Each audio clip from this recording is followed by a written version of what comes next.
The hum of the atmospheric processes was the only sound Sergeant Lyra Reyes found comforting these days.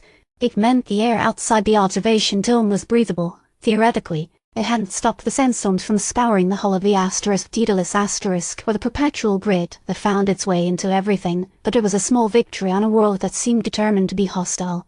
Xylo's 7. Designation unremarkable. Reyes thought otherwise. It was a graveyard of hope, a testament to humanity's hubris. She watched the shimmering heat haze distort the vista, the endless dunes stretching to a horizon swallowed by the sickly orange sky. 5 years. 5 years they'd been stationed here, ostensibly to scout for viable resources, but everyone knew the real reason. Xylo's 7 was the choke point, a strategic location near the Voltal-Cathar border. The TCDF needed eyes and ears, a warning system against the insectoid menace that had cost humanity dearly a century ago. Anything Reyes? Captain Jackson's voice crackled over the comm. Reyes adjusted her optics. Same as always, Captain. Wind, sand, and existential dread. Jackson chuckled. A dry, humorless sound. Just keep looking. Intel suggests increased Cathar activity near the eastern canyons. Patrol Team Bravo is already out there. Reyes frowned. Bravo Team. Ramirez. A young, eager pilot.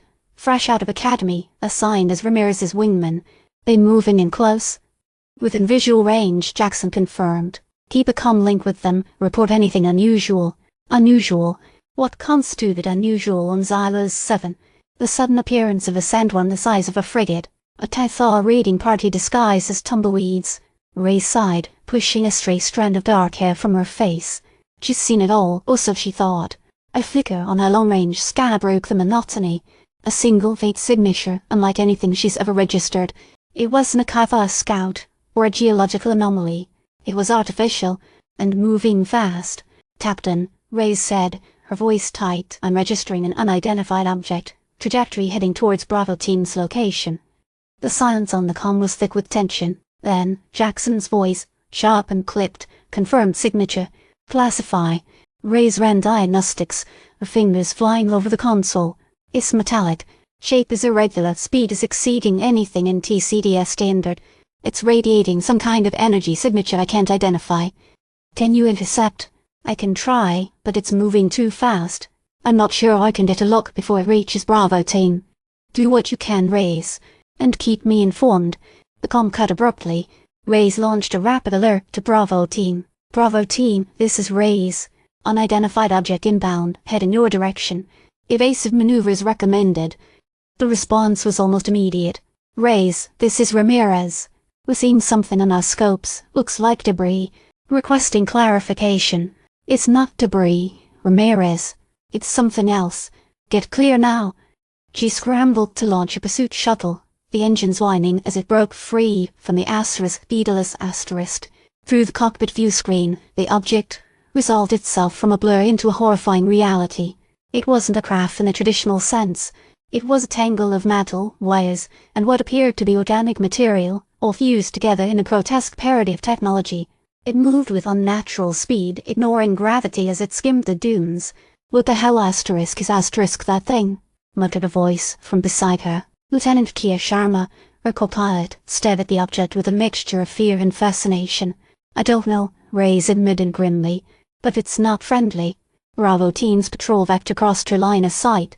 Reyes watched as the object surged forward, engulfing Ramirez's fighter in a blinding flash of light. A second later, the second fighter vanished as well. There was no explosion, no distress call. Just silence. Bravo Team, do you read? Bravo Team, respond. Reyes' voice was strained with panic. The only reply was static. The object continued its relentless course, weaving a path across the desolate landscape. It didn't appear to be attacking anything specific. It was simply passing through. Captain, I've lost contact with Bravo Team. They vanished. Reyes reported, her hands trembling as she steered the shuttle, desperately trying to stay ahead of the anomaly. Damn it, Reyes. What's happening out there? Jackson's voice was harsh, bordering on frantic. I don't know, Captain. It's consuming them, like a ghost. As the shuttle pursued the strange object, Reyes noticed something even more disturbing. The landscape itself was changing. The dunes seemed to ripple and shift, the sky pulsed with an unnatural light and a low, resonant hum filled the air. Captain, the environment it's responding to this thing. Reyes stammered. Explain. The dunes are rearranging. The atmospheric composition is fluctuating. It's like it's altering reality. Suddenly, the shuttle systems began to fail. The engines sputtered, the navigation system went haywire, and the comms cut out completely. "We're losing control, Captain!" Kaya cried out. Reyes fought desperately to regain control of the shuttle, but it was no use. The object was drawing them in, its influence growing stronger with each passing moment. Through the view screen, Reyes saw a swirling vortex of energy forming around the object. Within the vortex, she could glimpse fragmented images of other worlds, other times, other realities. She saw towering cities, vast oceans, alien landscapes all superimposed upon the desolate plains of Xylos 7. Then she saw something that made her heart stop. Within the vortex, she saw Bravo Team's fighters intact but altered. Their hulls were shimmering with an unnatural light, their markings twisted and distorted. They were no longer human aircraft. They were something else. What is that?" Kaya whispered, her face pale with terror. Reyes didn't answer. She knew with a certainty that chilled her to the bone that this wasn't just an alien artifact. It was a gateway, a doorway to something beyond human comprehension, and it was pulling them through. The shuttle was sucked into the vortex, the view screen dissolving into a kaleidoscopic swirl of colors and sensations. Reyes braced for the inevitable, the crushing weight of the unknown. Then everything went black. When Reyes regained consciousness, she was lying on a soft, unfamiliar surface. The air was thick and humid, filled with the scent of exotic flowers. She sat up disoriented, and looked around. She was in a jungle, a lush, vibrant jungle unlike anything she's ever seen. Giant trees towered overhead, their branches teeming with strange creatures. The ground was carpeted with luminous plants, their petals glowing with an eerie light. Where are we?" she whispered. "You're safe now," a voice replied. Reyes turned to see a figure emerge from the shadows. It was a woman, tall and slender, with skin the color of jade and hair like spun moonlight. Her eyes were large and intelligent, filled with a wisdom that seemed to span centuries. Who are you?" Reyes asked, her voice trembling. The woman smiled gently. "My name is Lyra, and you, Sergeant Reyes, are a guest in our world." Reyes stared at her, her mind reeling. She was no longer on Xylos 7. She was somewhere else entirely, somewhere impossible. "What happened to Bravo Team?" she demanded, her voice regaining some of its former authority. Lyra's expression grew summer. "They were absorbed, integrated into the Nexus. Their essence is now part of something greater." "The Nexus?" Reyes asked, feeling a wave of despair wash over her. "It is a convergence point," Lyra explained. "A place where realities intersect. The object you pursue is a key, a means of accessing it. And Bravo Team, they are trapped." "Not trapped," Lyra corrected. "Transformed. They are now guardians of the Nexus, protectors of the fragile balance between worlds." Reyes looked around at the alien landscape, at the towering trees and the glowing plants, at the possibility that Bravo Team was part of this strange reality.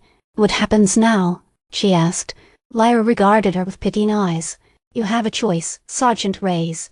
You can remain here, and become a guardian yourself, or you can return to your own world. But be warned, the key will not open again. The passage is closed."